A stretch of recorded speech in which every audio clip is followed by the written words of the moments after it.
bienvenue. Vous êtes bien sur la source de télévision CFTV et c'est votre émission Au cœur de la famille, l'émission consacrée à la restauration, à la consultation et au bien-être des familles.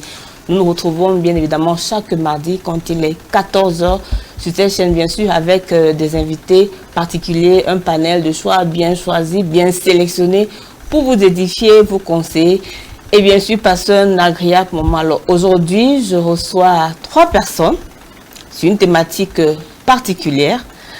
À ma droite, je reçois le leader du ministère Restauration qui encadre les jeunes femmes, parce que le thème que nous abordons, c'est un thème atypique. Les jeunes femmes, bienvenue à la Reine Onobiono. Bonjour, Coach Nelly, bonjour à mes copanélistes et bonjour à CFTV. Merci. Et bonjour à tous les restaurés qui sont connectés. J'arrive là-bas, voilà, elles arrivent là tout à l'heure, elles seront connectées. Bonjour à tout le monde, j'espère qu'on va bien. En cette fin d'année, on entend déjà la fin d'année et je crois que c'est même un bon thème pour une période comme ça. Parce qu'il y a beaucoup de choses dans ce sens qui se font. Il y a les grosses périodes, la Saint-Valentin et puis la fête de la jeunesse et puis la fête de fin d'année. Voilà, merci d'être là, d'avoir honoré à ce rendez-vous. Alors, à ma gauche, on a le pasteur Jeanne Elundu. Merci d'être là. Merci Nelly. Merci vraiment, je suis honorée et aussi je pense qu'on va passer un bon moment. Merci encore. Alors on a le coq de la base pour ce soir, notre conseiller, il a beaucoup de casquettes. Moi aujourd'hui on va s'arrêter à la casquette de conseiller conjugal. Isidore Tokam qui nous vient de Garoua. Merci beaucoup pour le sacrifice, merci vraiment pour la disponibilité, pour être là à cette émission. Merci Isidore d'être là. Merci déjà pour ma présence. Merci d'avoir répondu et d'avoir voulu que je sois avec vous ce soir. Bonsoir, pasteur. Bonsoir. Bonsoir. Bonsoir. Alors, que cette TV soit honorée ce soir et que je pense que ma présence et mes interventions pourront donner un plus à la maison 7. Alors, nous parlons de la chasteté, nous parlons de la pureté. Est-ce que c'est encore utile aujourd'hui? Est-ce que c'est important d'être chaste? C'est important de garder sa virginité. Nous commençons tout à l'heure, juste dans quelques instants, et on revient après.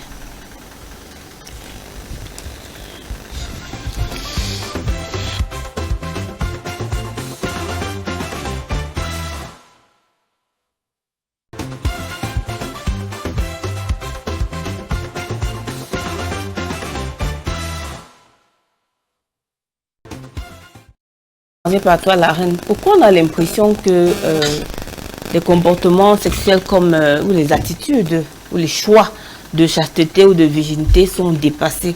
Parce qu'en général, quand on parle de chasteté, de virginité, les gens disent mais attendez, on vous parler de quoi là aujourd'hui en 2024 ou dans les années 2000?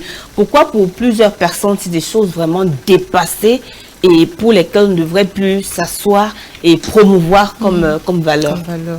Bon, c'est à l'image de la société elle-même aujourd'hui. On a, au travers des siècles, on est entré dans une société plus libre, où les gens... La sexualité, déjà, c'est un sujet qui fait partie de la vie. Parce que c'est au travers de la sexualité qu'on arrive à la vie. Au-delà simplement du plaisir d'abord, la sexualité est le moyen que Dieu a trouvé, que ce soit pour nous ou pour les animaux, pour qu'on puisse procréer. Donc, ça fait vraiment partie de la vie. Mais au fur et à mesure des époques, la sexualité est plus devenue un objet ou un cadre de plaisir que de procréation au fur et à mesure du temps. Donc, vu que ça rentre dans les plaisirs comme les loisirs, comme fumer, comme boire, comme jouer, etc., ça tient un peu, on va dire, de la liberté individuelle des uns et des autres. Et avec les droits et les libertés qui se sont, on va dire quoi, démocratisées, parce qu'on est parti d'une société où c'est l'église, ou la religion, je préfère dire la religion, parce que c'est même pas que chez les chrétiens, la religion avait une très grande place dans la façon dont la société était gérée. Et au fur et à mesure, la religion a commencé à perdre ces droits-là au profit de l'État ou de la nation. Et justement, on a commencé à voir, j'ai pas envie de dire la dépravation, mais la liberté, la démocratisation. Donc, chacun fait un peu de son corps ou de la sexualité, de sa sexualité, ce qu'il veut. Une vulgarisation un peu des comportements Oui, sexuels. des comportements comme dans toute la société. Donc, c'est normal que si l'école est démocratisée, si l'habillement est démocratisé, si, je ne sais pas ce que je peux citer comme exemple, est démocratisé, la culture est démocratisée, forcément, la sexualité aussi est devenue démocratisée. Donc, chacun fait de son corps ce qu'il veut et de plus en plus jeune, malheureusement, on est face à la sexualité, même si ce n'est pas qu'on la pratique, on la voit. Les clips, la musique, les films, le cinéma. Et ça fait que, qu'on le veuille ou pas, on se retrouve vraiment de plus en plus jeune, confronté à la sexualité. Et on est encouragé, déjà à partir de la maison, à avoir une sexualité, la sexualité de notre choix. Alors, toi qui encadres des jeunes femmes, est-ce que c'est facile dans le suivi que tu fais avec elles? Est-ce que c'est facile, effectivement, dans ce contexte de on va dire, libertinage sexuel, démocratisation? Est-ce que c'est facile pour une jeune femme de vivre de manière chaste, de décider de vivre chaste et voir tout ce qu'elle voit, tout ce qu'elle entend? Est-ce que c'est facile? Du tout. Déjà, la majorité d'entre nous, je commence par moi-même, on arrive au Seigneur, on n'était plus vierge. Vraiment, malheureusement, sur 10 jeunes filles, on peut avoir une demi. Je ne peux même pas dire une. Je préfère dire une demi qui est vierge. Et pour qu'elle arrive vierge dans le Seigneur, j'en connais une personnellement qui a à peu près mon âge, donc bientôt la quarantaine, mais elle est l'un des rares cas. La majorité, si tu trouves une fille vierge, c'est une fille de 23, 24 ans. Mais sinon, en général, les filles de 25 ans et plus, qui est la tranche d'âge que j'encadre, ne sont plus vierges et puis ont déjà au moins un enfant. Donc, souvent, on est interpellé sur sa sexualité à cause des déceptions amoureuses. C'est-à-dire qu'on s'est rendu compte qu'on a fait tout ça, mais on n'est pas marié. On a fait tout ça, on n'est pas heureuse. On a fait tout ça, il y a des choses qui ne fonctionnent pas dans nos vies. On est tombé malade, on a eu un enfant, on a été abandonné par le père. Et c'est à ce moment qu'on est interpellé et qu'on se demande s'il n'y a pas une autre manière de vivre. Donc, c'est une rééducation qu'il faut faire. Mais ça demande vraiment, d'être enseigné, de comprendre le bien fondé, mais surtout d'être bien entouré. Parce que si on n'est pas bien entouré, quand elles sont avec moi, on fait la promotion de la chasteté, mais quand elles sont au travail, à l'école, à la maison, et parfois même à l'église, c'est pas toujours ça. C'est pas toujours ça. Et je crois que le problème, moi, pas particulièrement pour mon cas, je pense qu'on n'aborde pas, on n'appelle pas le chacha. En fait, je ne sais même pas si on enseigne dessus.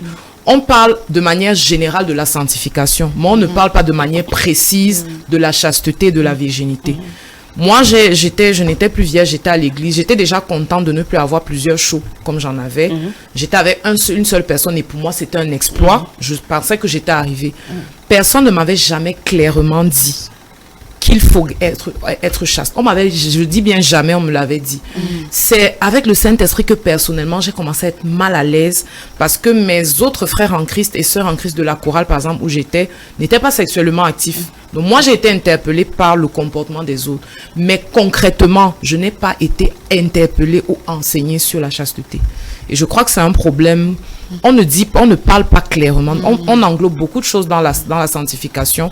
On peut dire je ne vais plus en boîte, je ne sors plus. Tu ne vas plus en boîte, mais ça ne veut pas dire que tu n'es plus sexuellement active. On ne le dit pas clairement.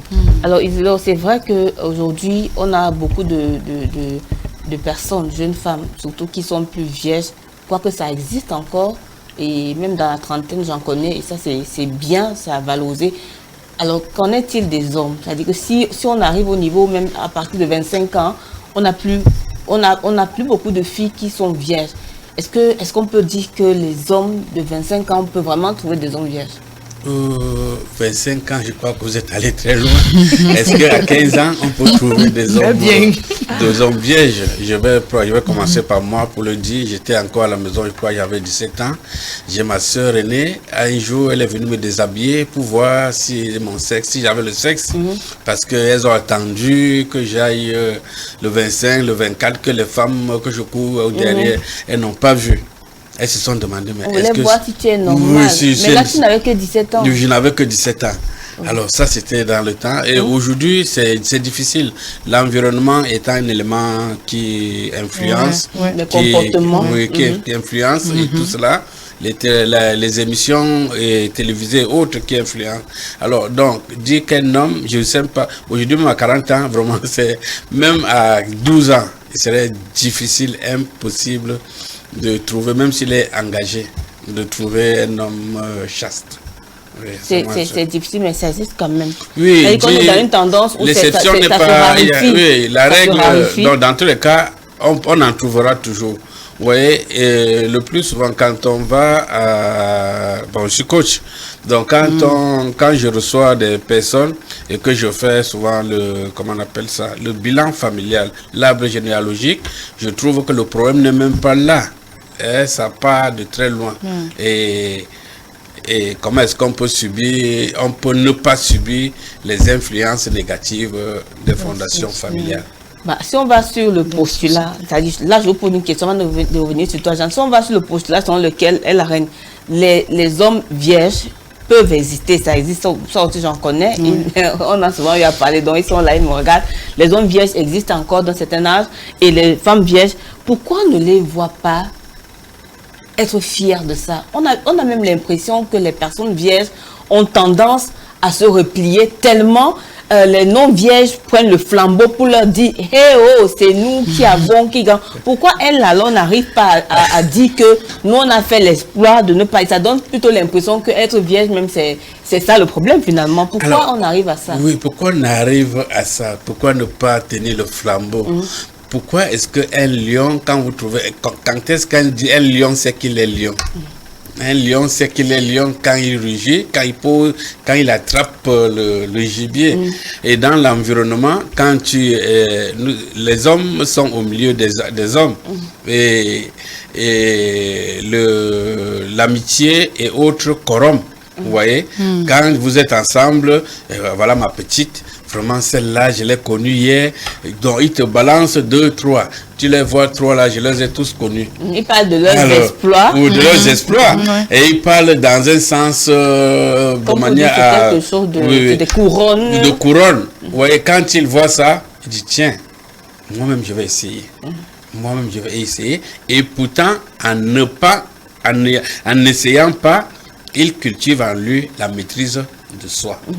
Et cette maîtrise de soi, c'est là où c'est ça qui est le nœud de tous les problèmes. Mais bon, revenons un peu à Jeanne. Est-ce que c'est important finalement d'être vierge? Si on va... Quelle est l'importance de rester vierge si finalement on va avoir trop de tentations de télévision, trop de tentations d'amis? Pourquoi se battre pour rester vierge? Ou ça, bon, on ne va pas que garder virginité parce qu'on a aussi ceux qui ont été, les personnes qui ne sont plus vierges mais qui ont décidé d'être dans l'abstinence sexuelle. Pourquoi il faut se battre pour rester vierge ou alors pourquoi faut-il se battre pour vivre dans cette abstinence sexuelle finalement? Alors merci Coach Nelly. J'aimerais dire à une jeune femme qui nous suit en cet après-midi que la virginité a toujours sa place et c'est quelque chose de... Je peux dire quoi d'honneur, c'est un honneur pour une jeune fille d'aller en mariage vierge par exemple.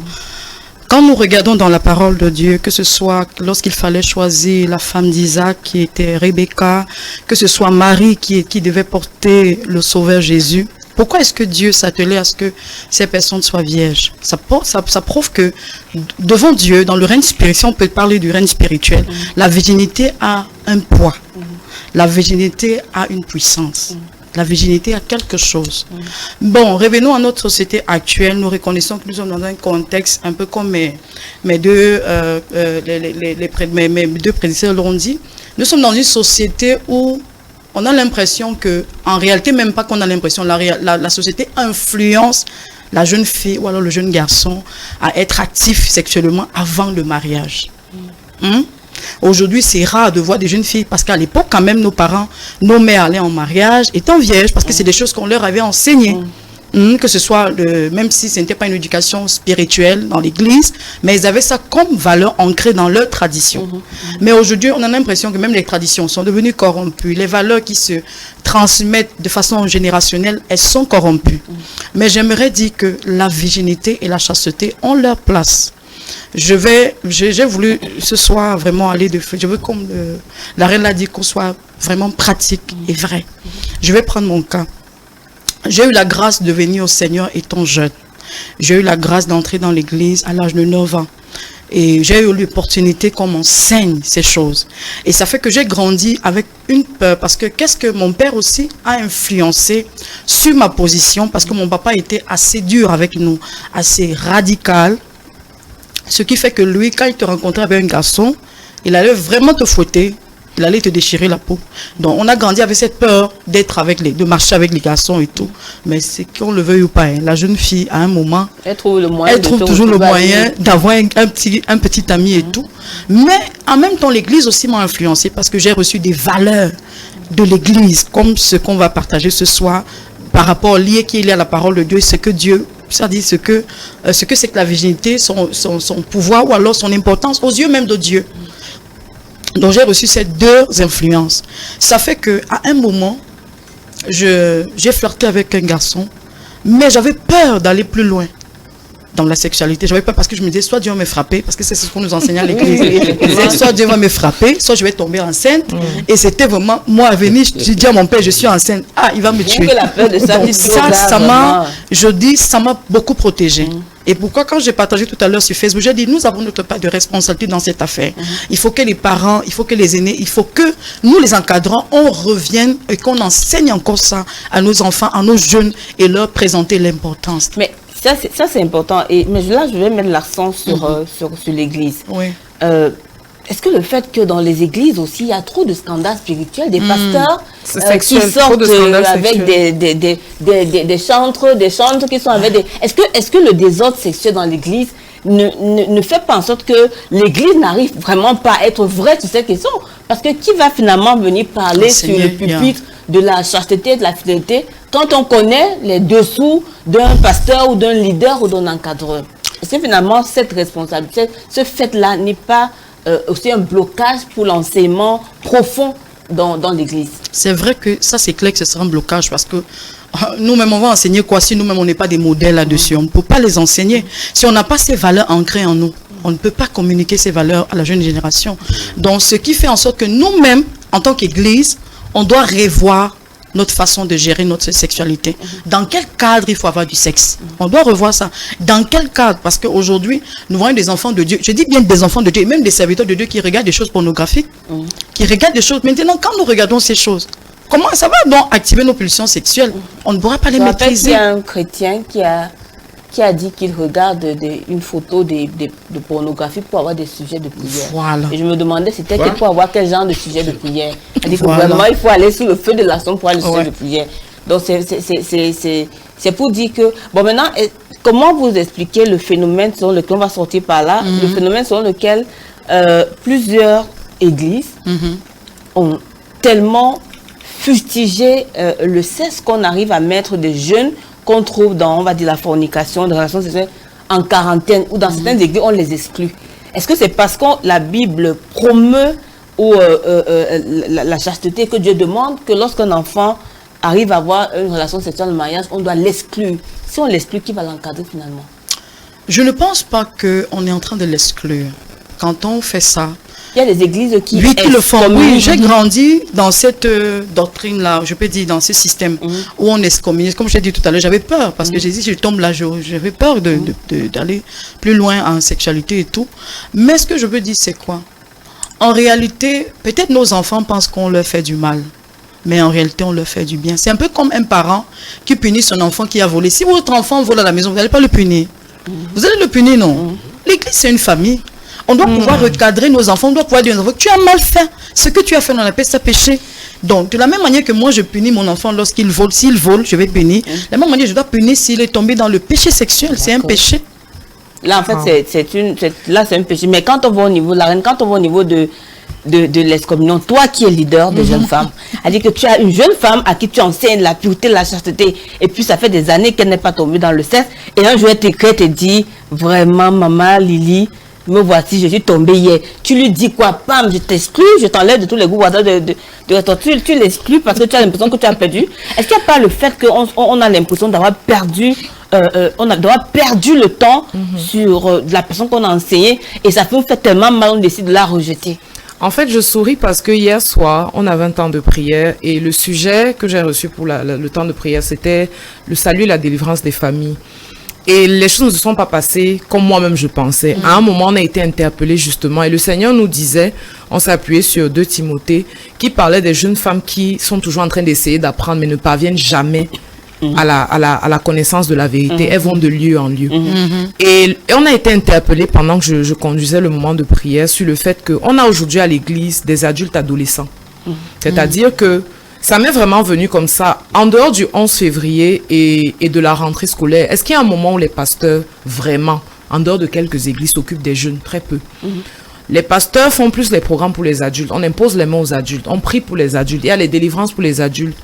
Et les adultes qui ont 40 ans à l'église, 35-40 ans, qui devraient être un soutien pour le pasteur, pour encadrer les ados, ont encore les mêmes problèmes, plus de problèmes même que les ados. Et les ados, à un moment, ne croient plus ni en la famille, ni en Dieu. Parce qu'ils ne voient pas dans les adultes des modèles. Des gens qui vont les tirer. C'est incroyable. Et je leur disais, les mêmes crop-top que les filles de 15 ans portent, elles font les vidéos TikTok. Les filles de 32 ans portent les mêmes crop-top. Font les mêmes vidéos. Disent, mettez les cœurs, tapoter l'écran. Le même Congossa que les petites filles laissent au lycée, elles viennent trouver ça à l'église. Les mêmes jalousies, c'est-à-dire, je vois les jeunes femmes aujourd'hui de la trentaine, tu te demandes si elles ont grandi ou si elles ne veulent pas grandir. Et on a aujourd'hui, on veut que l'église, en fait, on ne veut plus que l'église soit dans son rôle, mais c'est nous qui venons à l'église, qui voulons dire à l'église comment s'occuper de nous. C'est-à-dire, on veut donner au pasteur la conduite à tenir, on trouve que les pasteurs sont trop durs, il y a le fameux « ne me jugez point ». Et j'aime qu'elle dise que l'église c'est une famille parce qu'on oublie à la fin de la journée que l'église c'est la famille de Dieu sur la terre.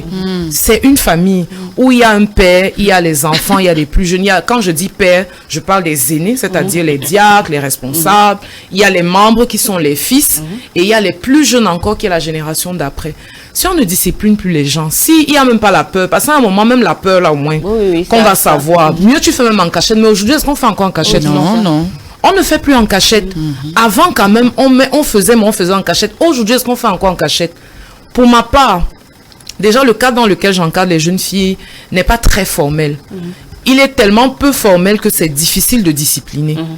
Donc, moi, la tactique ou la stratégie que j'utilise, c'est le témoignage. C'est-à-dire, je me bats pour être un modèle dans tout ce que j'enseigne. Si à une époque, moi j'ai commencé ce ministère, je n'étais pas mariée, j'étais célibataire, mais j'étais pas célibataire chaste. Et je le leur dis souvent, je n'ai jamais été célibataire en Christ. Mais c'est dans ma saison de concubinage que Dieu m'a enseigné le célibat en Christ. Et c'est pour ça que ma cible, c'est la jeune fille célibataire. Parce que j'ai été dans le concubinage, donc célibataire, mais pas célibataire en Christ. Je suis aujourd'hui mariée, je vois la différence entre la relation que j'avais avec un homme étant non marié et la relation étant mariée aujourd'hui. Le même homme. C'est 2 mondes totalement différents. Complètement, royalement 20 ans de concubinage, ce n'est pas le mariage. On a un thème sur le concubinage, la fin de ce Voilà, et je me rends compte que c'était une perte de temps parce que ce n'était pas que pour moi. On pense que la personne qui perd dans la non-chasteté, ce n'est que la femme, c'est faux. Même l'homme perd. C'est lui parce qu'il est avec toi sans être avec toi. Il est avec d'autres femmes. Donc, vous êtes en train de vous battre pour le même homme, mais aucune n'a la place. Sans compter maintenant, moi, ce qui me fait le plus mal dans cette affaire, c'est les enfants qui arrivent dans les familles. Parce que je vois des jeunes femmes aujourd'hui avec 1 enfant, 2 enfants sur les bras. Tu ne sais pas si tu es encore avec le père. Tu ne sais pas si vous allez vous marier, si vous n'allez pas te marier. Et une femme doit être honorée. Dieu même a honoré l'église. Mais les hommes aujourd'hui n'honorent plus les femmes. Les femmes sont comme un acquis. C'est comme si un homme te fait une faveur en t'épousant. Alors que c'est l'inverse que la Bible nous dit. C'est pour ça que parfois, quand un homme épouse une femme et quand il trompe, la femme il va lui dire sois au moins heureuse d'être dans la maison. Parce que d'autres veulent entrer. Effectivement. Et les hommes même ne se rendent pas compte que c'est déshonorer leur propre corps et leur maison et leur famille que de coucher avec d'autres femmes. Ça, ils n'ont pas encore compris. Non, c'est vulgaire. Toutes les femmes ont déjà vu ta nudité. C'est vulgaire. Laissons même Dieu de côté. Il n'y a pas d'honneur à ce que toutes les femmes te voient. Je ne vais pas utiliser certains mots ici, mais dans un certain état. Alors que ça devrait être réservé pour... Parce que c'est un état de faiblesse. Quand un homme est dans cet état, c'est un état de faiblesse. Donc, il y a beaucoup de femmes qui te voient dans cet état de faiblesse. Donc, moi, j'utilise beaucoup plus le témoignage. Je leur dis les choses telles qu'elles sont et je leur mets face à leur responsabilité. Alors, Isidore, je reviens un peu. Toi, tu es un homme. Et les hommes disent que vraiment, les choses de chasteté, virginité, tout ça, c'est bon pour les femmes parce que leur corps est paisible. nous, notre corps vibre, c'est-à-dire que la configuration de notre corps est telle que il suffit simplement qu'on voit une fille, un genre, et hop. Est-ce que le fait qu'on ait une morphologie des femmes et les hommes aient une morphologie différente justifie le fait que les hommes soient si actifs et au point de ne plus être vierges et être beaucoup dans des conquêtes sexuelles? Je crois qu'il n'y a rien qui peut justifier cela. Parce que quand tu veux prendre une femme, généralement nous donnons les cadeaux. La virginité ou bien la chasteté, c'est le meilleur des cadeaux que tu peux donner à ton épouse. C'est le meilleur des cadeaux. Tu peux nous redire ça, que même pour un homme, si nous les femmes on dit ça, les femmes nous disent qu'on exagère. Est-ce que tu peux nous redire ça? Je le dis avec... on va faire la pancarte. Je le dis avec beaucoup de fermeté. Oui. Déjà, je me suis marié à 26 ans. Mon épouse était vierge. Et j'ai des filles. La première aujourd'hui, elle a 24 ans, je le lui dis, votre maman, je leur dis, votre maman m'a donné le meilleur des cadeaux. Alors, si je n'ai pas donné ce cadeau, elle me l'a, donc j'ai reçu d'elle, elle n'a pas reçu de moi. Donc je dis, la virginité, c'est le meilleur cadeau que je peux donner à mon épouse. La virginité, c'est le meilleur cadeau que je peux donner à mon époux.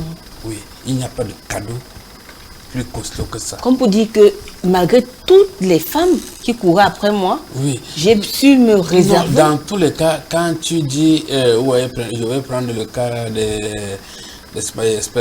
spermatozoïdes, ouais, il y a 10 000 qui courent là, mais un seul. Entre un seul est gagnant, un seul est vainqueur. Oui, donc l'homme n'est pas là pour courir après, non. Non, il faut savoir ce qu'on veut. Si je ne voudrais pas prendre le couloir de pasteur et autres, je voudrais rester dans le couloir de coach. Oui. Donc, il faudrait vraiment à nos enfants, à la progéniture, les apprendre ce que c'est que les avantages de cela. Oui, les avantages de cela. L'important de rester. Les avantages, c'est le meilleur cadeau. Quand tu vas aller prendre tel pour époux, je veux lui prévoir le cadeau qu'il n'aura pas en dehors de cela. Et puis on a des cultures dans lesquelles les familles, pour démontrer l'honorabilité de leur fille, utilisent le fait comment dire, après le premier rapport sexuel, on montre les draps, pour leur dire qu'on a su, en fait là ça c'est l'honneur de la famille, pour dire on a pu aider notre fille à garder sa virginité, c'est la meilleure chose qu'elle peut offrir. Alors, Pasteur Jeanne, nous sommes dans une société dans laquelle les parents ont tendance, là on parle des parents, les parents ont tendance à pousser les enfants un peu à l'extérieur. On entend parfois des mères qui disent que je ne peux plus donner l'argent des beignets aux grandes filles dans la maison. Qu'est-ce que ça veut dire? Je peux donner l'argent des beignets aux grandes filles. Quand nous parlons dans un contexte où les jeunes filles doivent garder leur corps, et qu'il y a des parents qui disent je peux plus donner l'argent des beignets aux filles qui ont déjà 16 ou 17 ans. Débrouillez-vous. Parce que ce n'est pas vraiment le fait de dire à ses enfants sortez, allez chercher des garçons qui vont voilà, et qu'on dit ne rapportez pas seulement les grossesses. Voilà, très bien la phrase. Oui, la phrase pour dire ne rapportez pas les grossesses, ne rapportez pas les maladies, pour vous dire faites tout, mais préservez, protégez-vous. Alors, je crois on continue à dire que nous avons une responsabilité en tant que parents dans cette affaire. Et quand on rentre même d'abord dans la définition de chasteté, la Bible, on nous dit dans le livre, dans le dictionnaire Larousse, que la chasteté est l'état d'une personne qui s'abstient en amour de tout plaisir illicite. Et quand on parle de plaisir illicite, on voit plaisir interdit par la morale ou la loi. Maintenant, j'aimerais dire, quelle est la morale qui régit une jeune fille ou un jeune garçon? Quelle est la loi sur laquelle elle vit? Parce que c'est vrai, tu peux être né dans une famille où on te pousse à aller dehors. Maintenant, toi-même, en tant qu'individu, qu'est-ce qui fait ta morale? Qu'est-ce qui est ta loi? Et moi, je pense que ce n'est pas que les jeunes filles chrétiennes. Il y a des jeunes filles même non croyantes qui ont des valeurs, qui ont des lois sur lesquelles elles s'appuient. Est-ce que ça ne revient pas sur ce qu'on entend dire? Si ces jeunes filles ont des parents, même non chrétiens, et qui ont cette morale-là de chasteté, ces parents vont leur inculquer ça. Maintenant, on a aussi, par contre, des familles où, lorsque le parent n'a pas cette morale, forcément, l'enfant aussi va pas avoir la morale-là. Je pense donc que nous devons également éduquer. Donc, comme je disais, cette affaire ne concerne pas que les jeunes filles. On doit aussi sensibiliser et éduquer les parents par rapport à ça. Parce qu'on va voir des parents qui ont donné des téléphones Android à leurs enfants de moins de 18 ans, par exemple. Ils n'ont pas le bac même. Ils sont encore au lycée, ils ont des téléphones. Maintenant, qu'est-ce que l'enfant regarde dans le téléphone? Qu'est-ce que l'enfant suit comme musique? On ne contrôle pas. Ouais. Dans le livre de Cantiques des Cantiques, la Bible nous dit ne réveillez pas l'amour tant qu'il n'est pas encore temps. Est-ce que tu laisses tes enfants voir n'importe quoi? Parce que ça va activer en lui des pulsions. Et elle va se retrouver à vouloir passer à l'acte, permettez l'expression, expérimenter ce qu'elle voit dans ce clip vidéo ou dans ce film. Surtout que ces images montrent des sensations. C'est clair, ça, et ça va réveiller. L'enfant veut goûter à ça. C'est ça. Et ça n'aide vraiment pas. Oui. Donc les parents ont vraiment une grosse responsabilité là-dessus. Sachant déjà que l'environnement n'est pas facile. Permets que je dise quelque chose, coach. Si nos enfants sont préservés et se gardent chastes et vierges, c'est à leur avantage et c'est à notre honneur. C'est à leur avantage, pourquoi? Parce que non seulement ils sont préservés des maladies, ils sont préservés des grossesses indésirées. Nous tous on connaît, parce que quand plus tard, tu vas à la mariage ayant 2 enfants, qui t'a dit que le conjoint là va vouloir prendre tes enfants? Qui t'a dit qu'il va accepter? Ça va te causer des petits soucis, des problèmes quand il va falloir réunir ta famille et tout, ça sera compliqué.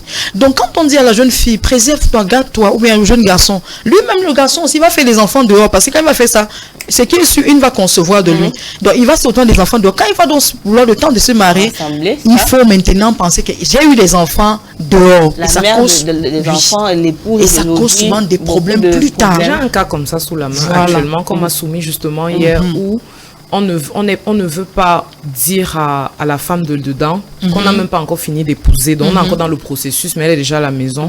Et elle a perdu l'enfant et l'autre fille du dehors aussi. En fait, elles étaient enceintes au même moment. Et l'autre fille du dehors aussi, elle a accouché. Et la famille de l'homme est au courant. Qui est dehors. De celle qui est dedans est au courant, mais celle qui est dedans n'est pas au courant. Ça fait, voilà. C'est-à-dire que toi, tu es à l'intérieur. Ah, Seigneur. Tu as perdu l'enfant, mais celle qui est à l'extérieur était d'abord enceinte, un problème pour toi. Et en plus, son enfant vit. Donc, en fait, le cœur du gars, le cœur du gars est même plus dehors parce qu'il a une lot de consolation. Exactement. Pendant que tu es peut-être dans la tristesse. Voilà. Et là, généralement, on dit en français que le fruit ne tombe pas loin de l'arbre. Pour revenir au rôle de parents. Oui. Parce que quand on regarde, l'enfant est sorti d'où? Qu'est-ce que nous avons inculqué? Qu'est-ce que l'enfant a reçu comme enseignement? Et généralement, les enfants voient plus qu'ils n'écoutent. Parce que quand tu dis à l'enfant, ne fais pas ci, et quand l'enfant te voit faire, il ne va pas te comprendre. Il y a des pères qui jonglent leur femme, leur épouse et d'autres femmes avec la complicité de leur jeune fille. Et ils s'attendent à ce que la jeune fille soit... La jeune fille, ce n'est pas possible. C'est pas possible. Ça, c'est clair. Ce n'est pas possible. Donc nous devrions déjà donner à nos enfants de la valeur, ce dont nous attendons d'eux. En étant nous-mêmes un modèle dans ce domaine sexuel. Parce que comme je le dis, les enfants voient plus qu'ils n'écoutent. Oui, s'ils te voient en train de pécher, en train de passer, sauter de femmes, et tu lui dis non, ne fais pas ça. Ce n'est pas bien, il comprend que tu es un rigolo. Alors on va revenir sur cette discussion, le temps pour nous de prendre une pause pour écouter les capsules de Dr Toko Kassan qui nous donne des conseils en santé pour la famille chaque semaine. C'est la rubrique point d'honneur. À tout à l'heure.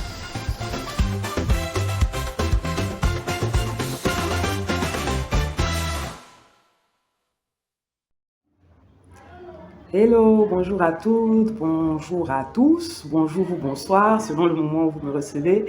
Bienvenue à notre rubrique santé. Alors aujourd'hui, nous allons répondre à une question, c'est de savoir pourquoi est-ce que les bébés, les enfants font de la température après la vaccination. Je suis sûre que vous avez certainement remarqué que après être passé à la vaccination, votre enfant est grincheux, il peut être un peu fébrile. Pour les tout petits, ils pleurent beaucoup, ils sont un peu agités. Eh bien, c'est tout à fait normal.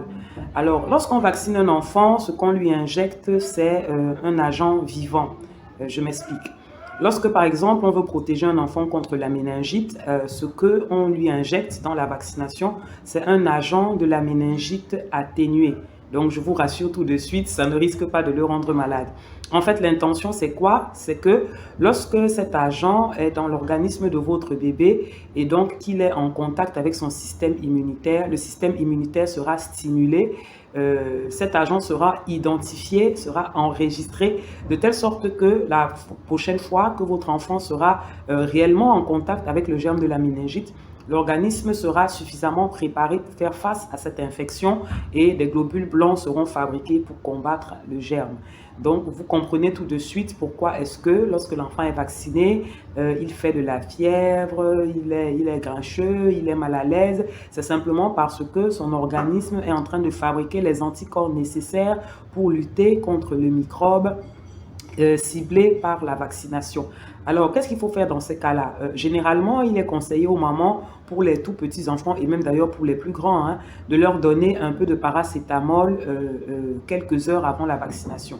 Donc, vous pouvez donner du paracétamol adapté au poids de votre enfant 1 heure ou 2 heures avant la vaccination, de telle sorte qu'au moment où il reçoit sa piqûre, le paracétamol est déjà en train d'agir dans son organisme et ça atténue non seulement la douleur de la piqûre, mais ça atténue également la fièvre et l'inflammation due à la vaccination.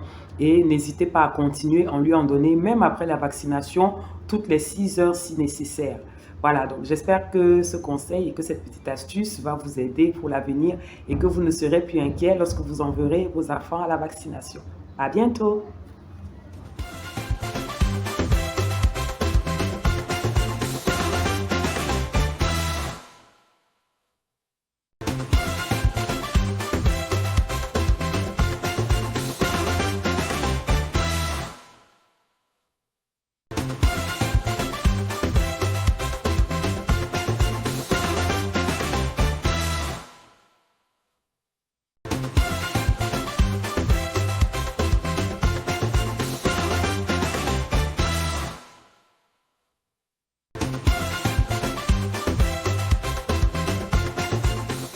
Grande.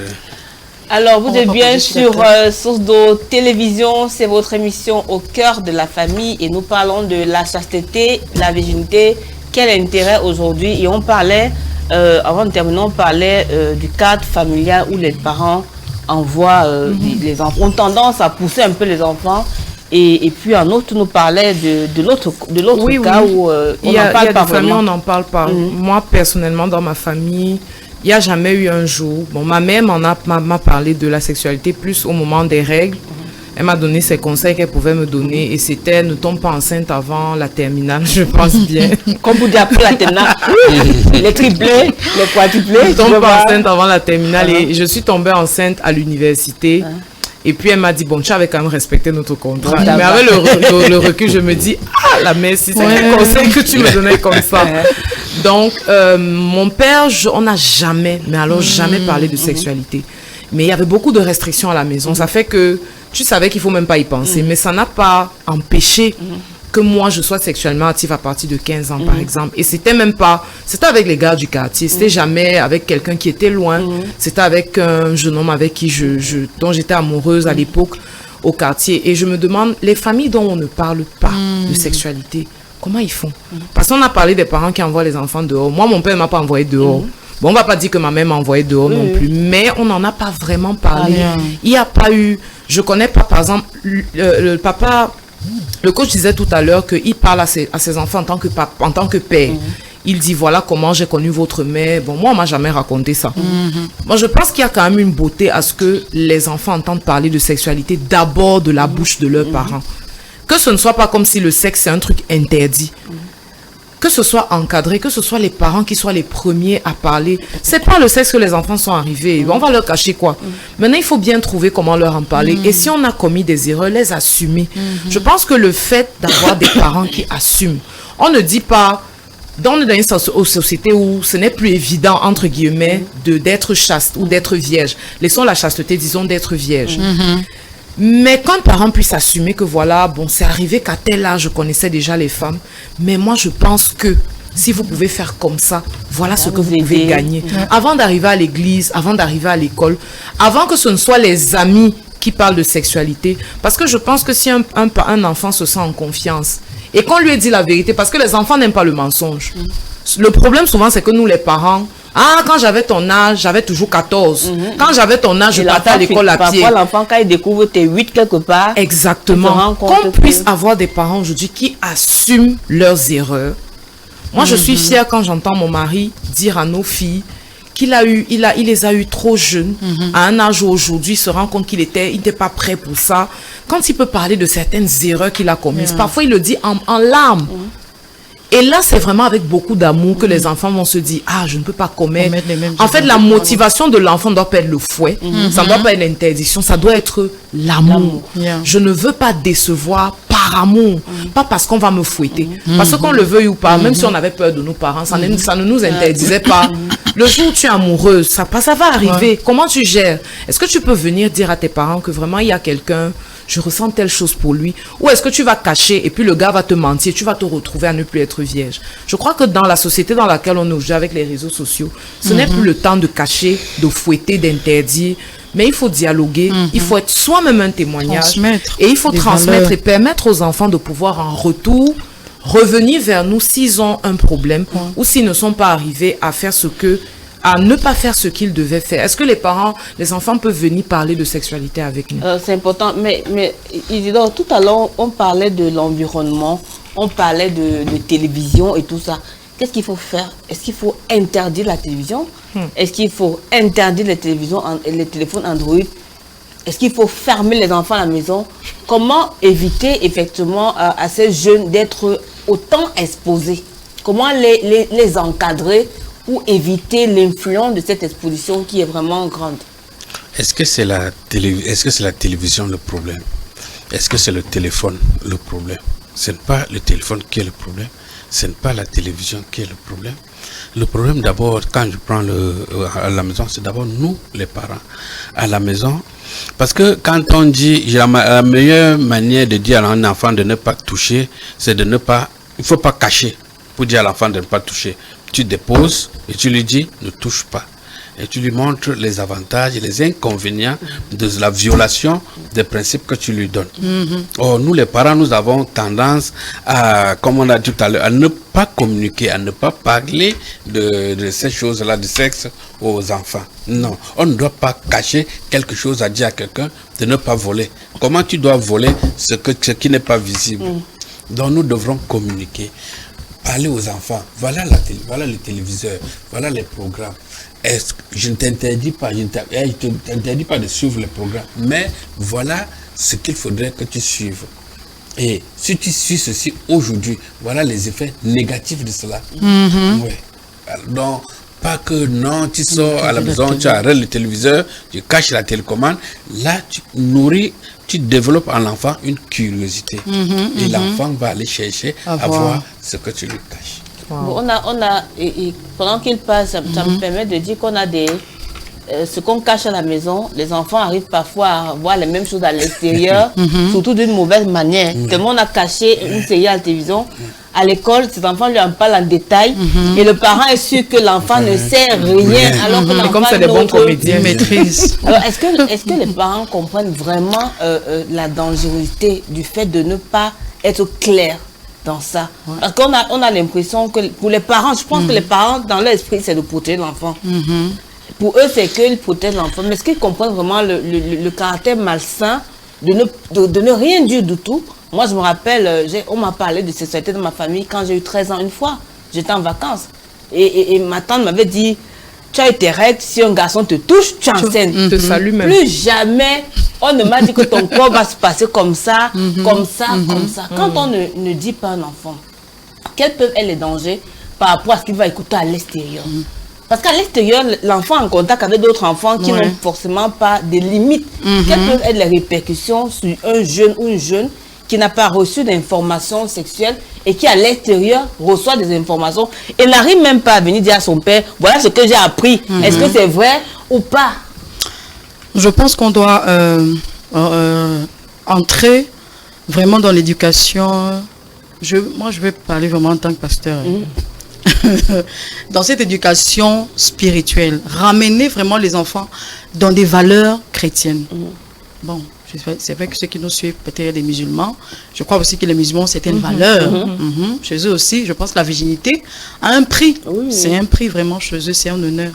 Donc, ramener les enfants sur certaines valeurs, éduquer les enfants par rapport à ça. Comme je disais tout à l'heure, si l'enfant est enseigné sur le fait que le sexe, c'est dans le mariage. Par exemple, prenons ça comme ça. Disons-le la vérité que, en réalité, quand le sexe est consommé dans le foyer, tu es préservé de beaucoup de choses qui peuvent empiéter à ta destinée, à tes études, à ceci, à cela.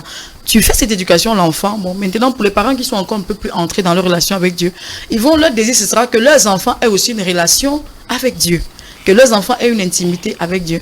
Ça fait que quand l'enfant a cette intimité avec Dieu, même si tu n'es pas là, même s'il est à l'école, sans ta présence, le camarade est en train de regarder Android, la pornographie, il ne va pas regarder. Moi, je me souviens, je ne regardais jamais on appelle ça les romans pornographiques. Mes camarades avaient ça en classe. Souvent, je pense qu'on m'appelait souvent, tu veux dire que tu es marié, ou c'est marié, ou quoi, ou ceci. Mais ça n'a pas empêché, je reviens, là, je vais toucher un point assez sensible, permets que je touche ça, coach Nelly. Ça n'a pas empêché que j'ai eu une aventure, on peut dire quoi? On appelle ça comment, Tata Lily? Oui, une aventure. Oui, une aventure ou bien un flirt. Voilà, j'ai pris ça. Tu as voulu nourrir ta curiosité. J'ai eu un flirt avec un garçon quand j'étais plus jeune en 3e. Et on s'arrêtait, comme je dis, aux embrassades. Mais plus tard, papa n'était pas là, papa n'a pas su, bien qu'il était jugé, jongleuse, quelque chose sur sa maison, il n'a jamais su que j'ai flirté avec un garçon. Mais j'avais cette crainte de Dieu, sachant que si par exemple, on a du sexe, ça Dieu, moi je me disais, je vais mourir sur le lit de fornication, par exemple. Mais je vais dire quelque chose. Quand j'ai vraiment saisi Dieu personnellement, j'ai dit à ce garçon, c'était bon, on arrête, je ne veux plus rien. J'ai récupéré mes photos chez lui, tout, j'ai remis sa part, j'ai coupé carrément les ponts. Ça, c'était en classe de première. Et quand maintenant j'entends ma relation intime avec Dieu, je découvre que l'identité spirituelle de ces garçons n'était pas bonne. Maintenant, je vais attirer l'attention sur nos enfants. Quand tu sors avec les garçons, tu connais que tu peux chercher, tu peux prendre même quoi dehors, tu peux entrer en contact spirituel avec qui? Pourtant, quand il y a un suivi, si on éduque les enfants de sorte qu'on les suit spirituellement, on les enseigne ces choses, même lorsqu'elle va grandir, elle se marie, quand quelqu'un viendra vers elle, elle va aller interroger Dieu pour savoir qui est la personne qui est devant moi, la personne qui veut m'épouser là, c'est qui, spirituellement, est-ce qu'il est bien, est-ce qu'il vient d'une bonne famille, est-ce que ça va donner? Je pense que c'est tout ce travail qui va suivre. Donc, il y a cette éducation qu'on doit redonner pour de sorte que même si on n'est pas là, nos enfants, mon père n'était pas là. Quand il ne m'a pas forcé à me consacrer. C'est moi-même, ils ont mis la base, moi-même maintenant, j'ai pris ta décision. La décision. Quand on encadre des jeunes femmes qui sont autant convoitées aussi, parce qu'elles sont, elles sont belles, elles sont jolies, et puis les hommes eux-mêmes, les jeunes filles qui parlent de Dieu, donc ils prient, donc du coup elles vont attirer. Comment on les aide à fixer les limites? Parce qu'un gars va venir dire, je suis intéressé par toi, par le mariage, je veux qu'on apprenne à se connaître. Comment on les aide effectivement à fixer les limites pour que le apprendre à se connaître là ne va pas plus loin, quoi? Et qu'on reste vraiment d'apprendre à se connaître. Je crois que c'est là. Je vois ce qu'elle a dit vraiment est tellement ce que prophétesse Elundu a dit est tellement, je sais pas, c'est trop deep. Et c'est exactement ça. Qu'on ne soit pas en train de courir après les interdictions, de dire aux enfants ne fais pas ci, mais qu'on leur apprenne à tomber amoureux de Jésus, personnellement, intimement, de connaître le Saint-Esprit, d'avoir une relation avec lui. Et c'est dans cette relation-là qu'il y aura, la jalousie va les garder. Et il y aura tellement cette intimité que ce sera difficile qu'une personne rentre et la saccage. Parce que c'est tellement bien, c'est un truc tellement bien construit qu'on ne veut pas gâter ça. Pour revenir à cette question, la vérité, la vraie vérité, si je peux dire la vraie vérité, si je peux parler, elles sont en train de me lire. La vérité, c'est que les jeunes filles que j'encadre, c'est des jeunes trentenaires, donc 27, 28 ans. Celles qui brûlent vraiment, qui ont envie de se marier là, c'est les 24 à 28 ans. Mais il y a un phénomène qui se passe, c'est que de 28 à 35 ans là, surtout celles qui ont un enfant, elles ne s'empressent plus dans les relations. Bizarrement, elles veulent connaître qui elles sont. Je crois que c'est le moment où le désir de connaître son identité vient. Et elles se rendent compte qu'au-delà de se marier, il y a une vie, il y a un épanouissement à avoir, à découvrir qui on est et à être utile pour la société. C'est plus dans cette dynamique qu'elles sont. Elles sont prêtes à tout donner pour ça. Et à un moment, c'est comme si le mariage peut venir être un frein. Donc moi, mon travail à ce moment, c'est de les reprogrammer plutôt. À inclure le mariage dans leur plan. Je parle vraiment, c'est mon expérience. Je suis plutôt en train de les reprogrammer parce que je me rends compte qu'elles veulent bien se marier, mais pas plus que ça. Parce que je crois qu'elles ont goûté, elles ont été pour la majeure partie des temps déçues. Contrairement aux filles de 24 ans qui envient les autres qui sont mariées, celles-là souvent ont eu des mariages qu'elles ont fait, des faux mariages, c'est-à-dire elles sont allées vivre chez un homme. Et ça n'a pas donné. Parfois un ou deux. Et vraiment, elles ne veulent plus vivre ça. Certains ont connu des violences même conjugales. Certains ont été violés. Certains ont été maltraités par la famille de ces hommes. Elles ne veulent plus vivre ça. Elles veulent vivre une vie, elles seront épanouies, où elles seront libres, où on ne va pas les mater. Donc je suis obligée de les reprogrammer et de leur faire comprendre que c'est possible de trouver un bon conjoint. Et à ce moment, il faut les outiller, plutôt avoir le discernement. Pour accueillir le mariage, accueillir le mari. Et ce que je fais aussi, c'est de leur présenter le témoignage moi-même être une épouse épanouie. Les aide à désirer, parce qu'il faut désirer non pas seulement se marier, il faut désirer avoir un mariage qui plaît à Dieu. Il faut désirer avoir un mariage dans lequel on sera heureux. Parce qu'il ne faut pas seulement vouloir se marier. Si tu veux juste te marier, tu ne vas pas construire un mariage heureux. Et je leur apprends à construire un mariage heureux au quotidien, à être elle-même. Parce que les gens pensent que quand tu es marié, tu deviens une autre personne que quand tu étais célibataire. Non, tu es la même personne. C'est la même chose. Tu es toi-même dans le mariage.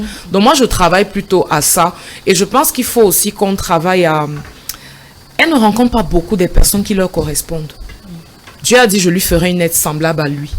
Malheureusement, les jeunes femmes qui sont encadrées dans le Seigneur, qui comprennent leur appel, qui vivent la chasteté, bizarrement, elles ne rencontrent pas beaucoup d'hommes qui sont aussi comme elles. J'ai reçu souvent des jeunes femmes qui me disent, par exemple, qu'elles ne comprennent pas pourquoi les hommes qui s'intéressent à elles ce sont les non-croyants. Ne sont pas des croyants. Et c'est frustrant. C'est frustrant parce qu'elles se disent, mais finalement, je reste vierge, je reste ça. Et les chrétiens pour qui je me présente là sont où? Alors, Isidore, je viens chez toi. Alors, comment aider une jeune femme qui vit effectivement dans un contexte familial dans lequel on va te dire, laisse-nous tes affaires de Dieu là. Nous là, soit tu te maries, soit tu nous fais un enfant. Parce qu'on a vraiment ce genre de cas où une jeune fille a décidé de ne pas se livrer dans la vie sexuelle par ses convictions. Et puis, mais sa famille lui dit, si tu ne veux pas te marier, parce qu'on estime que tu en as à te marier, si tu ne veux pas te marier, fais-nous au moins un enfant, tu ne déposes, mais ton affaire tu ne veux pas là, c'est pas bon. Comment on vit ça dans un contexte familial, surtout si c'est votre famille a un grand soutien, que ce soit financier et autre pour vous? Oui, je crois que là, l'enfant se retrouve face à une grosse difficulté. Mais je vais revenir à l'environnement. L'environnement aussi peut ne pas être négatif. Quand on se marie, il y a ce qu'on appelle la nuit de noces. La nuit de noces. Moi, quand j'accompagne des couples, j'appelle ça la nuit de rencontre, la nuit de découverte. Alors, dis-moi, toi, tu arrives, on a déjà sexy. Maintenant, on va régulariser le mariage. Est-ce que la nuit de noces aura encore sa place? Est-ce que la nuit de noces aura encore sa valeur? Est-ce qu'il y aura encore découverte? Non. Alors je dis à la fille, c'est l'occasion pour toi de te vanter, de dire à cet homme, de le faire découvrir ce que les yeux, ce qu'il imaginait dans sa tête pendant. Oui, mais là comment il gère au niveau des parents? Parce que là maintenant c'est les parents qui veulent soit tu nous fais un enfant. On veut un enfant, tu as l'âge de te marier. Si le mariage ne vient pas, trouve-toi un gars, fais-nous un enfant. On ne veut plus de toi dans cette maison. J'ai bien compris la question. Là, vraiment, c'est difficile. Parce que déjà, je crois que cette famille, même ceux qui partent à l'église, ils tiennent ce genre de... Oui, mais ce n'est pas que possible. Alors, si l'enfant peut se démarquer et s'accrocher au pasteur, si cet enfant, l'enfant peut se démarquer, s'accrocher au pasteur, être l'ami du pasteur, devenir l'ami du pasteur. Et maintenant, le pasteur devient la courroie entre l'enfant et le parent. Je crois que là, pour jouer un peu, pour tempérer les choses.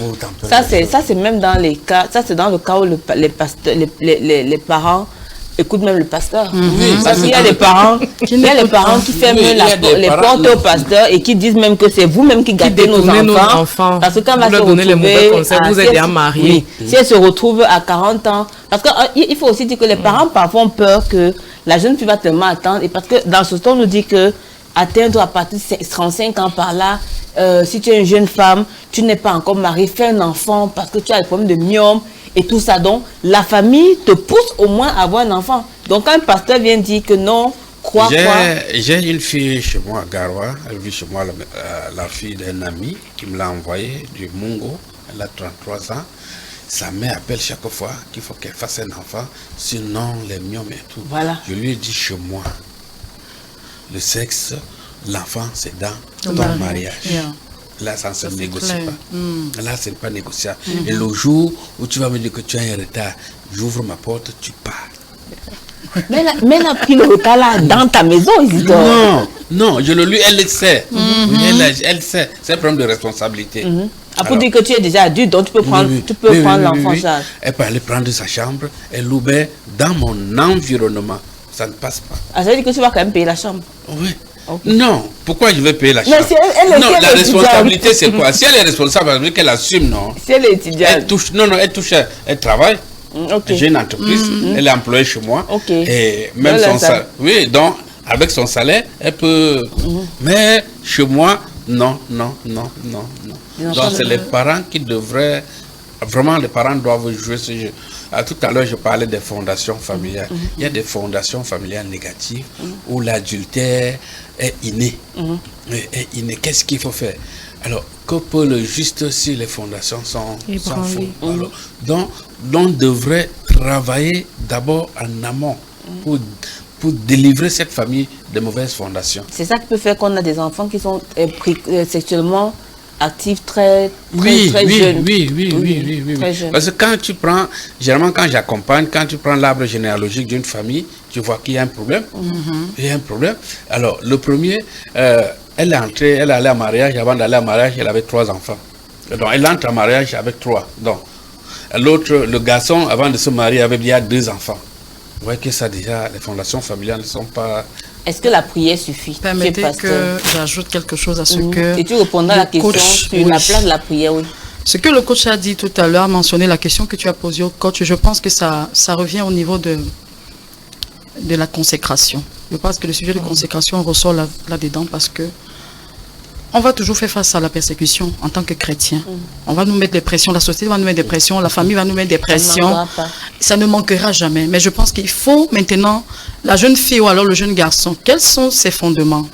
Quels sont, quelle est sa, que je disais tout à l'heure, quelles sont les lois les lois qui régissent sa vie, sur lesquelles il se tient? Quelle est sa morale? Sa morale vient d'où? De la parole de Dieu ou de quoi?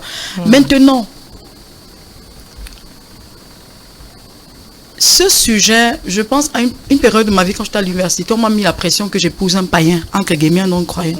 Moi, je savais que je ne peux pas épouser un non-croyant. Il a fallu que je devais confronter ma famille et leur dire que je ne peux pas épouser cet homme parce que j'avais mes raisons. On m'a persécuté. Vous savez ce qu'on appelle quand tu es à l'université, on ne t'envoie plus le mandat, on ne t'envoie plus rien. Il fallait tenir. Donc la jeune fille qu'on est en train de menacer, peut-être tu as 40 ans, toi qui nous suis, on te met une pression que tu dois aller faire l'enfant. Dis-toi, est-ce que l'enfant là, c'est pour faire plaisir à ma famille ou bien c'est pour glorifier le Seigneur? Je pense qu'en crise, quand nous sommes déjà en crise, nous vivons pour glorifier le Seigneur et plaire d'abord au Seigneur. Après viennent nos familles et nos, je ne sais pas quoi, après vient même nous-mêmes en fait. Donc, à ce niveau, je pense que tu dois tenir. Tu ne dois pas avoir la pression. Nous parlons de l'importance, et la reine en a parlé un peu, l'importance d'un attachement personnel. Au Seigneur. Une relation simple et qui aide cette jeune personne effectivement à pouvoir affirmer ses convictions auprès de sa famille et même si ce n'est pas facile, alors quelle peut être la place de la prière? La prière, tu as parlé de la prière tout à l'heure et j'ai dit que en réalité, la prière, quand quelqu'un prie, c'est qu'il est en train d'appeler le secours de Dieu. Prier veut dire que je dépends de Dieu. Prier veut dire que je ne peux pas sans Dieu. C'est ça, prier, c'est dépendre de Dieu. Et je pense que Dieu, véritablement, il a cette puissance, cette force surnaturelle qu'il veut nous communiquer afin que nous puissions braver, afin que nous puissions être au-dessus des tentations. Je suis sûr que lorsque Christ était dans le désert, qu'il a été tenté par le diable 3 fois, je suis sûr que ce qui a soutenu Christ, c'était le Saint-Esprit. Vraiment, je dis ça. Pour qu'il ne tombe pas dans les 3 tentations que le diable lui a fait. C'était vraiment solide parce qu'il avait faim. À un moment, il avait faim. Mais je suis sûr qu'il avait le soutien du Saint-Esprit. Et je crois que quand tu pries, tu es en train d'activer, tu es en train d'amener le Saint-Esprit à te soutenir, à te fortifier, à ne pas vivre dans cette vie d'immoralité et d'impureté. Et n'oublions pas que quand on ne parle pas de chasteté ni de virginité, on parle d'impureté. On est en train de souiller son corps. On est en train de souiller son esprit. Parce que tu peux être, je vais dire à une jeune fille, tu peux même ne pas être vierge, mais tu peux décider d'être chaste. Oui. Maintenant, quand tu décides d'être chaste, dans le règne spirituel, tu es vierge. Qu'on ne te demande pas, tu redeviens vierge. Dieu t'appelle vierge. Donc, quand tu vas te marier, vraiment, le moment du mariage, le moment d'avoir encore de ces plaisirs sexuels. On appelle ça une nouvelle virginité. C'est une nouvelle virginité que le Seigneur t'accorde. Alors, vis dans la chasteté parce que tu peux être même vierge corporellement de corps, mais ton esprit est carrément souillé. Donc, il y a tout ça. Il faut préserver son corps garder son corps dans la pureté et garder son esprit dans la pureté. Mais on va passer à la rubrique de la conférence. Mais avant, la reine, quand tu encadres des jeunes femmes, le pasteur parle de l'importance de la prière. Alors, tu as une jeune femme qui te dit, je prie, mais j'ai des difficultés avec les tentations. Mais est-ce qu'une jeune femme peut dire, je prie, mais tu la vois tout le temps avec des garçons? Je prie, mais tu la vois toujours en train de regarder un genre de film. Mais est-ce que le fait de prier ne donne plus une responsabilité dans une certaine des barrières de sécurité quand même? La prière est intéressante parce qu'elle nous permet de recevoir la pensée de Dieu. La prière associée à la lecture des Écritures. Et pas la lecture des Écritures de manière globale. Vraiment, si on est célibataire en Christ et qu'on veut vivre une vie de consécration, je leur dis souvent ça. Il faut lire ce que Dieu dit à ce sujet-là. Tu ne lis pas sur les étoiles et la lune alors que tu as un problème précis. Et au-delà de la prière, moi je pense qu'il faut avoir trouvé son but. Il faut être occupé. Si tu n'as pas trouvé ton but, tout ce qu'on va te donner comme restriction, ça n'aura pas de poids. Si tu sais à quoi Dieu t'appelle, si tu sais, moi je me suis davantage consacrée quand j'ai commencé à partager mon témoignage et que ça a commencé à toucher des personnes. Je me rappelle que quand j'avais pris la décision de quitter mon mari, à l'époque on n'était pas mariés, de me séparer de lui, c'était pas parce qu'on m'avait parlé. C'était parce que je voyais à quel point j'étais précieuse pour Dieu. À quel point mon propre témoignage était précieux pour d'autres jeunes filles qui étaient dans les mêmes choses que moi, à un niveau moins avancé. Donc moi, je pouvais déjà dire non à ce qu'elle n'arrivait pas, elle, à abandonner. Donc je me rendais compte que j'étais un outil, comme on peut dire en anglais, un asset. J'étais vraiment un outil stratégique entre les mains de Dieu pour aider ces jeunes filles à en sortir. Non pas en leur disant, mais en étant moi-même un témoignage. Donc à ce moment, pour la cause de Dieu, j'ai abandonné l'homme que j'aimais. Ne sachant pas si on allait se marier. On a fait pratiquement 1 an séparés. Et c'est au bout d'1 an que les choses se sont régularisées d'une façon tellement simple. Alors qu'avant, je priais dans l'impudicité, rien ne se passait. Plus je priais même, plus ça se compliquait. Il y avait des problèmes. J'étais rejetée et de lui, et de sa famille, et de nos enfants, et de tout le monde. Mais à partir du moment où j'ai lâché prise et que j'ai dit, Seigneur, vraiment, je vois que peut-être l'affaire de mariage, si ça n'est pas en train de marcher, moi, je veux te servir. Le reste là ne m'intéresse plus. Je me suis consacrée au but et à l'appel, et le reste des choses, Matthieu 6, 33 est venu par-dessus. Donc, au-delà de prier, si tu pries et que tu n'es pas occupé, tu vas ressentir le vide. Il faut être occupé et surtout occupé dans son appel. Et j'ai aimé que le coach qui est aussi homme de Dieu nous parle de se soumettre en leadership. C'est très important. Vraiment, ne pense pas que comme tu as 32 ans, tu peux aider à ta maison. Tu peux... Trouve quelqu'un sous qui te mettre. C'est hyper, méga important. Je crois que c'est un peu plus développé chez les anglophones. dans le milieu chrétien, c'est-à-dire c'est naturel. Moi, j'étais dans les églises des anglophones et j'ai vu la majorité des sœurs qui se sont mariées vraiment très bien là à l'église où j'étais. Elles étaient certaines habitaient chez le pasteur, certaines étaient encadrées par maman pasto. Ce qui est un peu compliqué chez nous les francophones, on est tellement libre. On voit trop les défauts du pasteur. On est tellement libre qu'on ne se soumet à personne. On va juste à l'église, on donne ses offrandes, on donne ses dîmes, alléluia, mais on rentre. Et on ne comprend pas l'importance. C'est important, même quand je me suis séparée de son mari, Dieu a permis que j'aille louer dans une maison, j'étais dans une famille. Et après j'ai compris son humour parce que la maison où je louais dans un duplex. J'avais une chambre en haut. La maman qui était là-bas était très triste, une maman d'un certain âge. Ça fait que quand bien même mon mari venait voir notre fille, on se voyait à la véranda, il n'entrait, il n'avait pas le droit. Elle m'avait dit qu'elle ne veut pas le voir. Cette maman-là, je venais louer chez elle, même interdisait comme si j'étais son enfant. Et ça nous a aidé à aller jusqu'au bout de ce qu'on était en train de faire. Donc, il venait, à une certaine heure, il rentrait, on fermait le portail. Il repart. J'étais une grande fille, une maman, je payais la maison.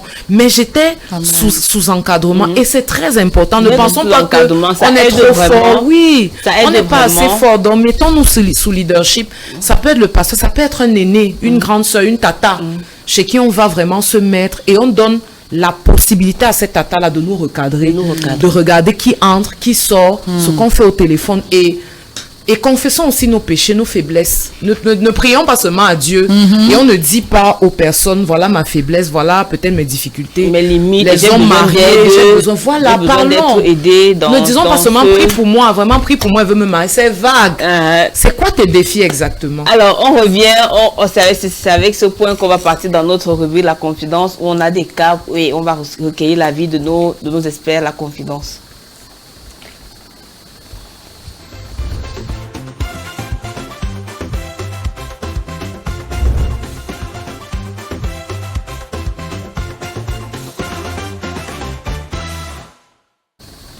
Alors, de retour sur le plateau, dans notre rubrique de La Conférence, l'émission Au cœur de la famille. Bonjour coach, je suis vierge et je voudrais le rester jusqu'au mariage.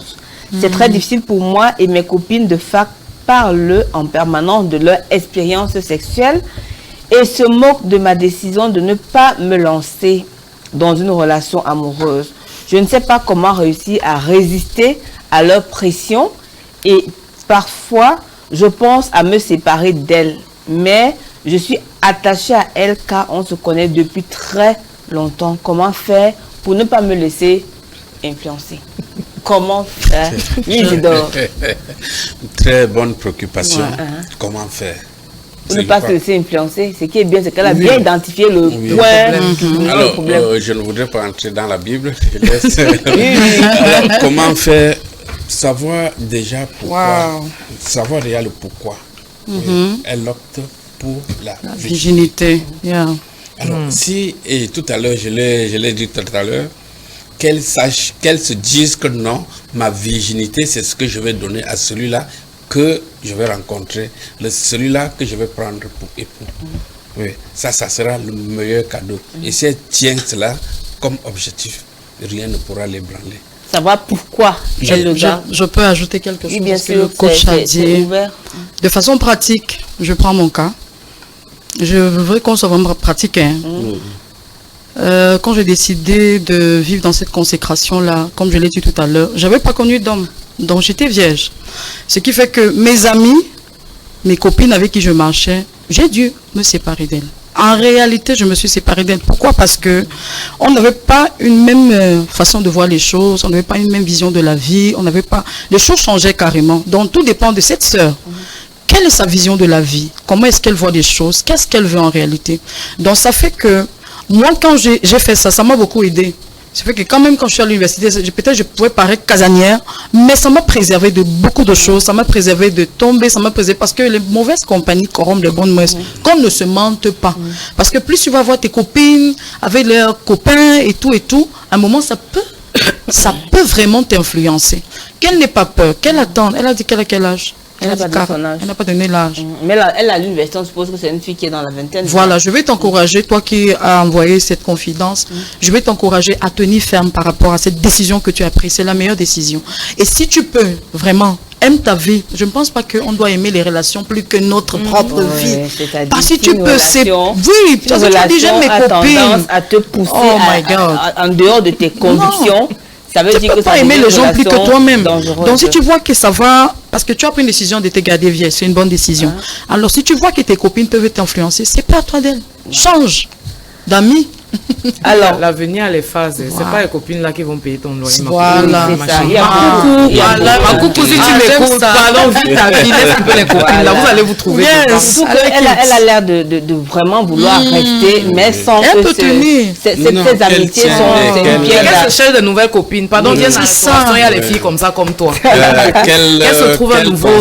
Que c'est un cadeau. C'est le cadeau pour celui-là. Et qu'elle le préserve. Alors, la dernière confidence, parce qu'on en a deux. Bonjour coach, j'ai demandé la main à une jeune femme de ma communauté chrétienne et pendant nos fréquentations, pour apprendre à mieux nous connaître, elle a décidé de ne pas m'épouser parce que je lui ai dit que j'étais encore vierge. Elle ne l'était plus et avait commencé une vie d'abstinence sexuelle, mais a dit qu'elle ne veut pas épouser un homme qui va faire sa première expérience sexuelle avec elle. Sa réponse m'a brisée, surtout que je m'étais déjà attachée à elle. Devrais donc ne plus m'intéresser à une fille si elle est vierge. Si elle n'est pas vierge, si elle n'est pas vierge. Bon, là, je crois qu'il y a d'abord la culpabilité. Il y a d'abord la culpabilité là. Elle n'est pas vierge et il y a une vierge en face. Donc, il y a... Lui, la fille n'est plus vierge et lui, il est vierge. Oui, la fille n'est plus vierge. Qui refuse les deux? Qui dit non? La fille dit qu'elle ne veut pas d'un garçon qui ne soit pas vierge, alors qu'elle-même n'est plus dans le sexe en fait. Elle n'est plus dans... Non, dans tous les cas, je crois qu'il y a un problème de culpabilité. Il ne faut pas sortir. Il y a un problème de... Elle se culpabilise. C'est une fille qu'il faut encadrer, qu'il faut accompagner. Mais c'est le gars qui a un problème. Non, moi je pense... La fille n'a pas un problème. Moi je pense qu'elle a dit non. Je pense que... Si on se concentre sur le gars qui a un problème, parce que c'est lui qui a un problème, laissons la fille, on ne la connaît pas. C'est lui qui a besoin d'aide. Non, dans tous les cas, lui, il est vierge. Il ne voudrait pas... Il aime la fille. Elle a dit qu'elle ne l'épouse plus, mais il est blessé parce qu'il était déjà attaché émotionnellement. Bon, ce n'était pas sa femme. Non, là, je ok. Attendez un peu, coach. Qu'est-ce qui se passe? C'est le gars... Le gars est vierge, il demande la main à une fille qui n'est plus vierge. Mais la fille n'est plus dans les rapports sexuels, elle a décidé d'être dans l'abstinence. Mais le gars est vierge. Mais elle dit au gars que... Elle ne veut pas épouser un gars qui va avoir sa première relation sexuelle avec elle. Moi, je pense que là, il y a un problème. Je pense qu'il y a vraiment un problème. Pourquoi? Parce que qui dit à cette fille que... Parce que je comprends un peu la fille. Non, notre problème, c'est le gars, c'est pas la fille. C'est le gars qui pose le problème. C'est le gars qui pose le problème. Qui se demande, est-ce que finalement, il ne doit s'intéresser qu'aux filles vierges?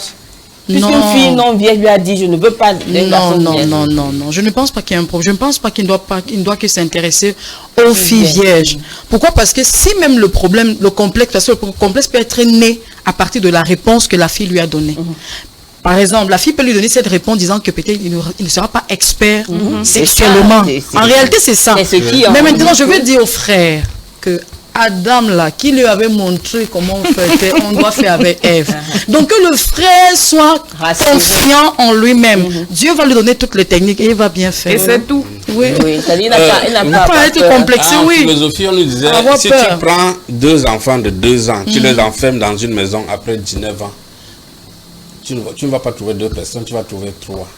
Qui les a appris. Oui, c'est ça. Il n'a pas à se sentir bloqué. Non, il ne doit pas se sentir bloqué. Il ne doit pas, vraiment, il doit sortir de... Dans tous les cas, ce n'était pas sa femme. Et ne pas regretter le fait d'être vierge. Non, pas du tout. Alors, sur ce point, on va passer à notre dernière rubrique de l'émission. C'est à votre avis. Notre rubrique avec notre boîte. À tout à l'heure.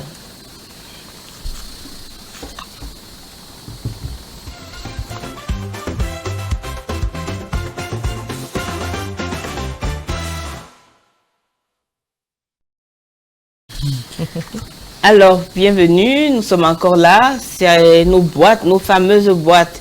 Alors ici, on a quelques questions qui sont liées, les questions sont toujours liées aux thématiques. Donc, chacun de vous va choisir un papillon. Si le papillon, chaque papillon a une question, si la question que vous choisissez ne vous inspire pas, ne la lisez pas. Quand vous prenez le papillon qui vous inspire, vous gardez la question. le temps que les autres prennent les questions. Chacun va lire sa question à haute voix et répondre directement. Pas trop de répondre directement. Alors, tu es proche de moi, la reine. Donc, j'attends que tu regardes parce qu'il faudra savoir si ça te convient ou pas. Très bien. Jeanne, tu prends ta question et tu passes. Tu regardes d'abord si ça te convient.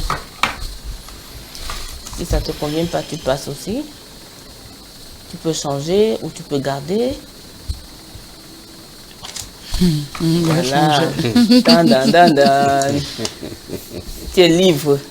Ne mélange pas parce que tu peux repartir sur la... Ok, c'est bon. Alors Isidore, toi aussi, tu es le dernier, donc tu n'as pas beaucoup. Non, il y a quand même deux choix. Si c'est pas bon, tu changes. Tu as encore une dernière... Voilà. Est-ce que je peux retrouver ma boîte? Ouais. Donc, on va commencer avec la reine. Tu lis ta question à haute voix et tu nous réponds. Peut-on être vierge sans être chaste? Oui, on peut être vierge, mais on n'est pas chaste. Et dans l'inverse aussi, on peut ne plus être vierge et être chaste. Yeah. Oui, tu peux nous expliquer? Ok, d'accord. La chasteté, c'est plus un état d'esprit. C'est un ensemble de valeurs parce que la chasteté, ce sont les pensées, la façon de parler, la façon de s'habiller aussi. Oui, j'ai dit les pensées, la façon de parler, la façon de s'habiller. Donc, on peut ne plus être vierge, ce qui était mon cas, mais développer une vie de chasteté, c'est-à-dire ne pas avoir beaucoup d'hommes avec lesquels on blague, ne pas faire des blagues salaces, ne pas regarder d'images impudiques, ne pas induire les gens aussi à l'impudicité, parce que souvent, on le fait dans notre façon de s'habiller. Je parlais de ça hier soir. La manière de s'habiller fait que d'ici au Carrefour là-bas, tu amènes plusieurs autres hommes à avoir des pensées qui ne sont pas chastes. Donc tu n'es pas chaste dans ta façon de t'habiller, ta façon de t'exprimer, le type de musique que tu écoutes, le type d'image que tu regardes, le type de conversation que tu entretiens, le type d'activité que tu as. Donc la chasteté, c'est vraiment tout un univers. La virginité a vraiment trait avec notre appareil reproducteur, avec notre sexualité de manière pratique. Donc on peut être vierge, mais vraiment être pas chaste du tout. Ça, c'est très excellent. Yes. Merci. Alors, Jeanne. Ma question, c'est les personnes vierges ou qui ont choisi l'abstinence sexuelle doivent-elles marcher avec les personnes vierges comme elles? Qu'en pensez-vous? Ne doivent-elles que? Ne doivent-elles que? Oui. Non, ils doivent marcher avec des personnes. Donc, qu'en pensez-vous? Je dirais oui et non. Oui, je peux marcher avec des personnes qui ne sont plus vierges. Je suis vierge. Si je les influence, si moi j'ai l'influence sur elles. Mais je dis non, si elles ont tendance, si moi-même je sens que là, elles peuvent m'influencer, alors j'arrête carrément de marcher avec elles. Et je pense que tout à l'heure on a répondu à ça, on a même parlé de ça tout à l'heure. Donc tout parle de l'influence. Si moi je peux les influencer, par ma façon, peut-être les amener à adopter l'abstinence comme moi. Alors là, oui, pourquoi ne pas? Jésus marchait même avec des prostituées, non? Est-ce que c'est parce qu'il voulait être prostitué? C'est parce qu'il voulait les sortir de la prostitution. Mais si je me rends compte qu'en marchant avec elle, moi je deviens faible comme elle, et je peux sortir de cette tendance d'abstinence, alors là, je ne marche plus avec elle. Loin d'elle. Oui. Là, tu parlais de la mauvaise compagnie. Si je marche avec des personnes qui ont tendance à m'éloigner de mes principes, de mes convictions, et j'ai besoin de revenir sur mes pas pour me protéger. En fait, ce n'est pas ces personnes, c'est pas elles qu'on en veut. Mais c'est qu'il faut se protéger à un moment. Oui, dis donc ta question. Alors, un homme qui n'est plus vierge a-t-il le droit d'imposer comme critère de choix une épouse vierge? Oui, peut-être parce qu'il a eu un passé négatif, un passé douloureux et qu'il ne voudrait pas vivre cela encore. Il peut avoir un échec qu'il a enduré et il ne voudrait plus. Il voudrait repartir sur une nouvelle base. Alors non, parce que déjà tu ne peux pas être vierge, tu ne peux pas avoir détruit ta virginité et imposer la virginité à l'autre. Là c'est injuste. Oui, c'est injuste. Donc critère oui, critère non, mais il faut être sérieux. Il faut savoir ce qu'on veut. Tu ne peux pas, c'est vrai que quelqu'un disait, tu ne peux pas porter le chapeau noir et interdire aux gens de ne pas porter le même chapeau que toi, ou bien ne pas encourager ceux qui ne le portent pas. Donc l'échec dans ces expériences peuvent l'amener à ce critère, à ce nouveau critère. En fait, comme pour dire que il doit être ouvert, il peut tomber sur une épouse qui soit vierge, ou qui soit pas vierge, mais ne pas exiger il ne doit pas être carré. De virginité. Et la dernière question que je vous pose à tous les trois, parce qu'il nous reste une pour terminer, est-ce que le fait d'être vierge ou chaste avant le mariage garantit le fait qu'on va être fidèle? Non. Non? Non. Là, il n'y a pas de oui. Non. Donc, on peut vraiment avoir été vierge toute sa vie et être infidèle. Oui, tout comme on peut avoir commencé sa vie dans une vie de non-virginité, non-abstinence et être dans et une fois marié, ne pas tromper son époux. Son partenaire. Alors, merci. C'est sur cette conclusion agréable qu'on va s'achever. Merci la reine d'avoir été là. Vraiment, merci beaucoup pour l'éclairage et surtout pour beaucoup de témoignages avec les jeunes restaurés. C'est bien d'avoir des cas pratiques parce que je sais qu'il y a beaucoup de jeunes femmes qui attendent ces missions, qui me disaient vraiment, j'attends ça parce qu'elles vivent ça, elles vivent ces réalités. Et partager un peu ce que les autres vivent et comment on les accompagne, ça booste et dit vraiment, je crois que je peux aussi m'en sortir. Merci encore d'être là, d'avoir été présente. Merci Jeanne, vraiment pour le temps et surtout pour cet éclairage biblique de la valeur, de la place de la chasteté, la vérité dans le plan de Dieu, dans le rayonnement de notre vie. Et même tu as parlé encore sur le plan spirituel, de la couronne que c'est. Permets que je dise rapidement en une seconde, pendant qu'on préparait ce moment, le Seigneur m'a parlé des femmes qui ont été violées, qui voulaient se garder vierges, mais qui ont été violées. Donc on a pris leur virginité par un viol. Et ces femmes se sont mises en colère contre Dieu et contre la société. Elles ont commencé à se donner dans une activité sexuelle intense. Le Seigneur vous interpelle, femme. Si tu m'écoutes, si tu me reçois, le Seigneur t'interpelle. Tu n'as pas moins de valeur parce que tu as été violée. Tu n'as pas moins de valeur parce que tu as perdu ta virginité. Saisis-toi, s'il te plaît. Le Seigneur veut encore te donner la valeur à ta vie. Merci Iso, merci beaucoup d'avoir été là depuis Garoua. Merci. Il nous fallait un homme. Il nous fallait vraiment un homme parce que comme on parle de vraiment un père, un éducateur. Merci beaucoup pour ta disponibilité, vraiment. Merci, on espère que quand tu seras encore dans la ville, tu passeras, tu nous dis seulement je suis là et quel que soit le thème, vraiment, on va te recevoir. Merci infiniment. Merci, ça a été un très bon moment avec Jeanne, avec la reine. Qui s'appelle Jeanne aussi. Voilà. C'était bien ici. Je crois que nous avons été un concours pour la maison. Merci à tous et à toutes d'avoir été là, d'avoir été présents. Merci de rester fidèles sur votre chaîne Source d'eau télévision, sur votre émission Au cœur de la famille. Prenez soin de vous et surtout que le Seigneur bénisse vos familles. À mardi prochain, nouvelle thématique, nouveau panel, le même plaisir. Au revoir.